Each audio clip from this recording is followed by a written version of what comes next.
Okay, so here we are testing out the latest piece of junk from Hamilton Beach. This is their Easy Reach toaster oven, which is supposed to be so great and solve all my problems. Yeah, right. So we're straight out of the box, and you will never get the elements to glow red no matter how hard you try. See, it's turned up all the way to 450. Try any of the settings. Try stay on, try toast, try whatever you want to try.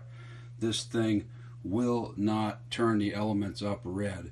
It just cycles, click, click, and it does not heat up all the way. Piece of junk, waste my time, now I have to take it back. Do not buy any Hamilton Beach product, not ever. It's all garbage. Thank you very much.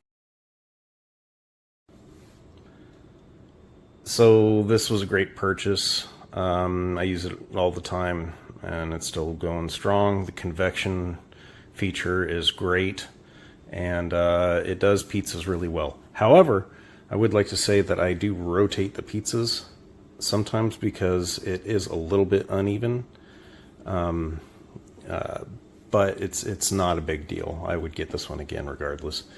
I do put aluminum foil across the bottom, unnecessary because it has that. That's just an easy thing to do, and it's a little dirty because it gets used a lot.